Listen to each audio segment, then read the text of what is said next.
इस दुनिया में मासूमियत की कोई जगह नहीं है। ये दुनिया मासूमियत और अच्छाई को मूर्खता समझती है। अच्छाई और बुराई एक ही सिक्के के दो पहलू है, लेकिन फिर भी हर बार अच्छाई को बुराई के पैरों तले कुचल दिया जाता है। दोस्तोयेव्स्की द्वारा लिखी गई ये कहानी किसी सुपर हीरो की नहीं है, बल्कि एक ऐसे ही नॉर्मल इंसान की है।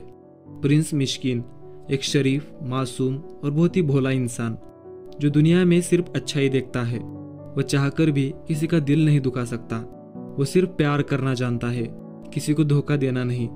वो झूठ नहीं बोल सकता और ना ही उसके दिल में किसी के लिए नफरत है। एक दिन सर्दियों की एक सुबह वो पागल खाने से रूस लौटता है। बचपन से ही उसे मिर्गी के दौरे पड़ते हैं और दुनिया उसे एक मूर्ख समझती है। प्रिंस के बहुत सारे दोस्त नहीं है और कहने को उसका सिर्फ एक रिश्तेदार है, जिसे मिलने के लिए वो ट्रेन पकड़ता है। ट्रेन में उसकी मुलाकात रोगोजिन से होती है। रोगोजिन एक बहुत बड़ी दौलत का मालिक था। उसके अंदर पैसों का गुरूर था। वो एक लड़की से प्यार करता है और किसी भी कीमत पर उस लड़की को पाना चाहता है। प्रिंस चुपचाप उसकी बातें सुनता रहा और जब वो पहुंचता है तब वो अपने रिश्तेदार जनरल एपेंजिन से मिलता है। जनरल एपेंजिन अपनी पत्नी और 3 बेटियों के साथ रहते थे, जिनमें से सबसे छोटी लड़की का नाम था एग्लाया। कुछ ही समय में प्रिंस ने एग्लाया का ध्यान अपनी तरफ खींच लिया था। समय के साथ साथ प्रिंस की मुलाकात एक और लड़की से होती है, जिसका नाम उसने ट्रेन में सुना था, नास्तास्या। नास्तास्या बहुत ही खूबसूरत थी, लेकिन बाहर से वो जितना खूबसूरत और आत्मनिर्भर थी, अंदर से वो उतना ही टूटी हुई थी। बचपन से ही उसका अतीत बहुत ही कड़वा रहा है। समाज ने भी उसे कभी एक इंसान की नज़र से नहीं देखा। औरत होकर भी उसे औरतों की दुनिया ने नहीं अपनाया और मर्दों की दुनिया ने हर बार उसका इस्तेमाल करना चाहा। नास्तास्या प्रिंस मिश्किन की मासूमियत और दया से बहुत इम्प्रेस हो जाती है, क्योंकि ये पहली बार था कि कोई उसे दिल से इज्जत दे रहा था, कोई उसकी बातों को समझ रहा था। लेकिन नास्तास्या खुद को इसके लायक नहीं समझती है। वो खुद को एक गुनहगार मानती है। कुछ दिन बाद नास्तास्या के जन्मदिन पर उसका रिश्ता गन्या नाम के एक नौजवान से तय कर दिया जाता है। नास्तास्या से शादी करने के लिए गन्या को 75,000 रूबल मिलने वाले हैं। गन्या उसे अपने घर ले जाता है, जहां बहुत सारे मेहमान मौजूद थे। सबके सामने नास्तास्या गन्या का प्रपोजल ठुकरा देती है। वो जानती थी कि गन्या उसे केवल पैसों के लिए शादी कर रहा है। उस महफिल में से प्रिंस मिश्किन सामने आता है और नास्तास्या से शादी का प्रस्ताव रखता है। यह प्रस्ताव कोई नॉर्मल प्रस्ताव नहीं था। वो समाज में नास्तास्या का सम्मान वापस दिलाना चाहता था। भरी महफिल में वो प्रिंस का प्रस्ताव मान तो लेती है, लेकिन उसका मन हर बार उसे ये याद दिलाता कि वो एक बर्बाद और बेइज्जत लड़की है। वो मानती है कि वो अगर प्रिंस से शादी करती है तो ये प्रिंस के साथ धोखे जैसा होगा। और एक दिन नास्तास्या रोगोजिन के साथ भाग जाती है। कई दिन ऐसे ही बीत जाते हैं। प्रिंस मिश्किन इन दिनों में कई अलग अलग लोगों से मिलता है, लेकिन अभी भी उसका दिल नास्तास्या की फिक्र में डूबा रहता है। नास्तास्या भी अपनी लाइफ में खुश नहीं थी। वो रोगोजिन से प्यार करती थी, पर फिर भी वो प्रिंस के पास लौट आने की सोचती। रोगोजिन एक बहुत ही गुस्सेल, वायलेंट किस्म का इंसान था। वो रोज़ नास्तास्या से मारपीट करता।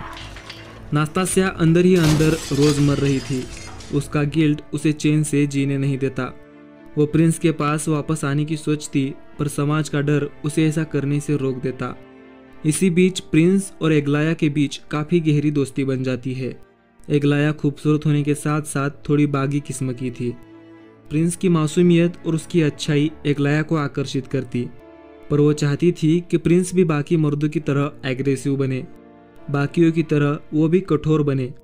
समाज पर, औरतों पर वो अपना हक चलाए, वो भी बाकियों की तरह ताकतवर बने। पर अफसोस, प्रिंस के अंदर इसी बातों की ही तो कमी थी। वो तो इसके बिल्कुल अपोजिट था, शरीफ, मासूम, रहम दिल और करुणा से भरा। इन सारी कमियों के बावजूद भी एग्लाया प्रिंस से शादी करना चाहती थी। जल्द ही दोनों की सगाई हो जाती है।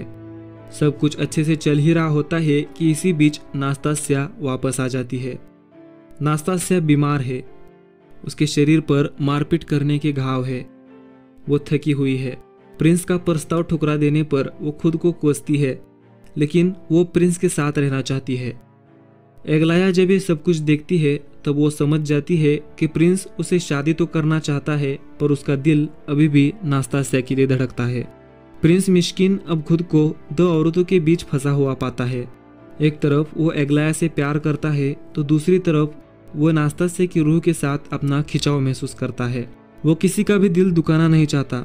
इसी कारण जब नास्तास्या उसे शादी करने के लिए पूछती है तब वो उसे मना नहीं कर पाता है और जल्द ही उन दोनों की सगाई हो जाती है। प्रिंस के ऐसे बर्ताव के कारण एग्लाया के घर वाले नाराज हो जाते हैं और प्रिंस के साथ अपने सारे रिश्तों को तोड़ देते हैं। प्रिंस उन्हें समझाने की कोशिश करता है पर वो कुछ सुनना ही नहीं चाहते थे। शादी के दिन प्रिंस नास्तास्या का इंतजार कर रहा होता है। शादी के लिए वहां पर लोगों की एक बहुत बड़ी भीड़ इकट्ठा हो रखी थी। उन्हीं लोगों में रोगोजिन भी मौजूद था। नास्तास्या बहुत ही सुंदर कपड़े पहनकर चर्च पहुंचती है। तब नास्तास्या की नज़र रोगोजिन पर पड़ती है। जैसे ही वो उसे देखती है दौड़कर उसके पास चली जाती है और कहती है, मैं इन लोगों के बीच नहीं रहना चाहती हूँ, मुझे यहाँ से भगा कर ले चलो। वो अभी भी यही मानती है कि प्रिंस जैसा अच्छा इंसान वो डिजर्व नहीं करती है। रोगोजिन भी बिना कुछ सोचे उसे वहाँ से लेकर भाग जाता है। जैसे ही यह बात मिश्किन को पता लगती है वो एक समय के लिए एकदम चुप हो जाता है। वहाँ पर आए सारे मेहमानों को वहाँ से विदा करता है। वो दिन भर चुपचाप रहता है जैसे कि कुछ हुआ ही ना हो। अगली सुबह वो ट्रेन पकड़ता है और सीधा रोगोजिन के घर पहुँचता है, लेकिन वहाँ पे कोई भी नहीं होता है। कई घंटे इधर उधर भटकने के बाद प्रिंस एक होटल में लौटता है जहाँ वो कभी रोगोजिन को मिला था। कुछ देर बैठने पर वहाँ रोगोजिन आ जाता है। बिना कुछ कहे वो प्रिंस को अपने घर लेकर जाता है। जैसे ही वो दोनों घर के अंदर जाते हैं प्रिंस देखता है कि पूरा कमरा किताबों से भरा हुआ था, लेकिन वहीं पर खून से लथपथ एक लाश पड़ी थी। दरअसल वो लाश किसी और की नहीं बल्कि नास्तास्या की थी। रोगोजिन ने उसके सीने में छुरा मारकर उसकी हत्या कर दी थी। दरअसल रोगोजिन भी नास्तास्या से बहुत प्यार करता था। ये कठोरता ही उसका प्यार जताने का एक तरीका था। वो समझ चुका था कि नास्तास्या की आत्मा कभी उसकी नहीं हो सकती है। नास्तास्या का शरीर भले ही उसके पास हो, लेकिन उसका दिल हमेशा प्रिंस के लिए धड़कता रहेगा। उसी दिन पूरी रात बिना कुछ कहे चुपचाप वो लाश के पास बैठे रहे। नास्तास्या की एक तरफ उसका आशिक था तो दूसरी तरफ उसका हत्यारा। अगली सुबह रोगोजिन को जेल में डाल दिया जाता है। इस बात से प्रिंस के दिमाग पर बहुत ही गहरा सदमा लग चुका था। उसे फिर से स्विट्जरलैंड के एक पागल खाने में भेज दिया गया। प्रिंस तो नास्तास्या से प्रेम करता था। उसके प्रेम में एक प्योर कंपैशन था। वो तो बस नास्तास्या का एक सहारा बनना चाहता था, उसकी जख्मों का एक मरहम बनना चाहता था। लेकिन उसके बदले में उसे मिली एक शांतता, एक साइलेंस। दुनिया ने उसकी अच्छाई को उसकी मूर्खता समझा। ये कहानी कोई लव ट्रायंगल की कहानी नहीं है। ये कहानी है एक टकराव की, जहाँ प्रिंस जैसा नेक दिल इंसान एक निर्दयी, भ्रष्ट और स्वार्थी समाज के बीच फंस जाता है। वो समाज को बदलना नहीं चाहता था, वो बस समाज पर दया करता था। लेकिन समाज ने उसकी इस दया को उसकी मूर्खता समझा। हम सब ऐसे समाज का हिस्सा है जहाँ हमारी मासूमियत हमारी कमजोरी मानी जाती है और हमारी अच्छाई हमारा गुनाह। एक अच्छा इंसान ऐसे समाज में चैन से नहीं रह सकता है। ऐसे समाज में उसे हर बार जलील किया जाएगा।